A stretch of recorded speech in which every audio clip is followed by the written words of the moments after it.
নির্বাচনী সমাবেশে যোগ দিতে খুলনা যাচ্ছেন বিএনপি চেয়ারম্যান তারেক রহমান। স্থানীয় খালিশপুর প্রভাতী স্কুল মাঠের সমাবেশে বেলা ১২টায় ভাষণ দেওয়ার কথা রয়েছে।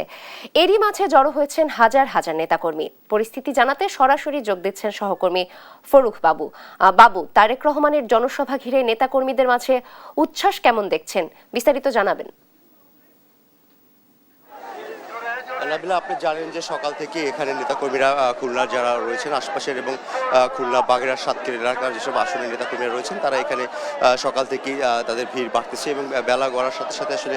সমাবেশ স্থল যে খুলনা প্রভাতী স্কুল খালিশপুর এলাকার এখানে জনসমাবেশ কানায় কানায় পরিপূর্ণ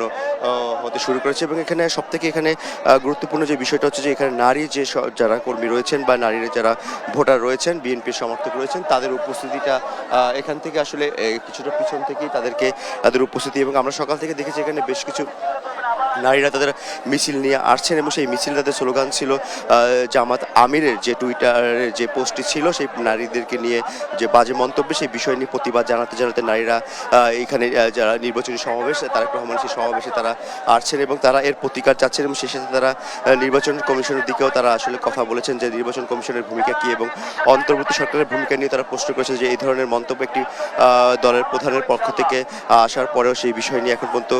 সরকারের যারা নারী উপদেষ্টা রয়েছেন তাদের নির্বিকার নিয়ে তারা আসলে সমালোচনা করেছে। সেই সাথে আসলে এখানে যারা অন্য যারা কর্মী রয়েছেন এবং যারা এখানে সকাল থেকে এসে ভিড় করছেন তাদের সকলের প্রত্যাশা, যেহেতু খুলনা খালিশপুর একটা শিল্পনগরী এলাকা,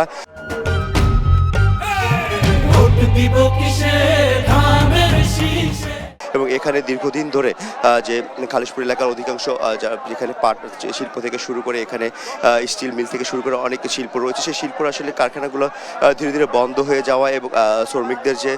তাদের যে মজুরি সকল বিষয় নিয়ে আসলে তারা এখানে নানা ধরনের বিষয় নিয়ে তারা চিন্তা করছেন। এবং তাদের প্রত্যাশা যে এখানে যে বিএনপি চেয়ারপারসন তারেক রহমান তিনি আসার পরে এখানে মানুষের যে সকল সমস্যা রয়েছেন এবং এখানে সড়কের অনেক বেহাল দশার চিত্র তারা বলছেন। এবং খুলনার উপশহরগুলোতে যারা রয়েছেন সেখান থেকে আসলে খুলনা শহরে আসার নিয়ে তাদের অনেক জটিলতা দেখা দেয়। সেই সকল বিষয় নিয়ে তারা এখানে প্রত্যাশা করছেন যে বিএনপির চেয়ারম্যান তারেক রহমান তারা এই সকল বিষয় নিয়ে বার্তা দিবেন। এবং সেই সাথে আসলে জানিয়ে রাখি যে এই খুলনা খালিশপুর খুলনা এক আসন এখান থেকে আসলে বিএনপির যারা প্রার্থী রয়েছেন এবং সেই সাথে এখানে আশপাশের জেলা শহরগুলোতে সকল প্রার্থী রয়েছে তাদের ভিতরে যে সাংগঠনিক যে বার্তা দেওয়ার বিষয় তারেক রহমান কথা বলবেন। এখানে সার্বজনীন দুর্বলতা এবং নানা ধরনের যে তাদের মধ্যে ঐক্যের যে বিষয়গুলো রয়েছে সেই সকল বিষয় নিয়ে বার্তা আসবে বলে এখানে তারা প্রত্যাশা করছেন। এবং সেই সাথে আসলে খুলনা এই অঞ্চলটা ধারণা করা বিএনপির তরফ থেকে আসলে ধারণা করা হচ্ছে যে এই আসনে জামাত কিছুটা তারা সক্রিয় রয়েছেন এবং সেই সকল বিষয় নিয়ে বিএনপি নেতাকর্মী থেকে শুরু করে বিএনপির যারা সিনিয়র নেতা রয়েছেন তাদের সেই চিন্তা ভাবনার স্থান থেকে তারা ঐক্যবদ্ধ রাখার বিষয় নিয়ে বার্তা দেওয়ার কথা আমাদেরকে বিএনপি মিডিয়ার তরফ থেকে জানানো হয়েছে। এবং সেই সাথে আসলে এখানে যে স্থানীয় মানুষ যাদের হচ্ছে যে দীর্ঘদিনের যে সংস্কৃতি এবং সেই সংস্কৃতি থেকে তারা যে প্রত্যাশা করছেন যে রাজনৈতিক আগামী দিনে যে নতুন রাজনীতি সেই বার্তা নিয়ে তারেক রহমান তার সহধর্মীকে নিয়ে এখানে আসছেন এবং তারা সেটাকে স্বাগত জানানোর জন্য প্রায় ২১ বছর পর তারেক রহমান খুলনা আসছে। সেই খুলনা আসার উপলক্ষে আমরা কালকে রাতে দেখেছি এখানে খুলনা যে প্রভাতী স্কুল মাঠ রয়েছে সেই মাঠের চারপাশে তারা লাইটিং করেছেন এবং সেই লাইটিংয়ের পাশাপাশি এখানে যে স্থানীয় বাসিন্দা যারা রয়েছেন তাদের মধ্যে যে উচ্ছ্বাস উদ্দীপনা রয়েছে যারা এক নজর তারেক রহমানকে দেখার জন্য। এবং অনেকেই প্রত্যাশা করছেন যে তারেক রহমান যদি তাদের সাথে অন্য সব বিভাগীয় শহরগুলোতে যেরকম তারেক রহমান যে রাত্রি যাপন করার পরবর্তী সময় সকালবেলা উঠে বিভিন্ন তরুণদের সাথে কথা বলেছেন এবং বিভিন্ন তরুণদের সমস্যার সমাধান এবং তারা যে প্রশ্ন উত্তর করছে সেই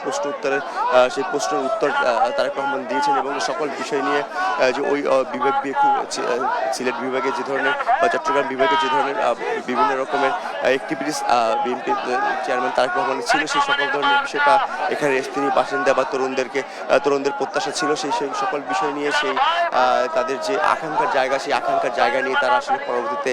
চিন্তা করেছেন যে পরবর্তী বিএনপি রাষ্ট্র ক্ষমতা আসলে এখানে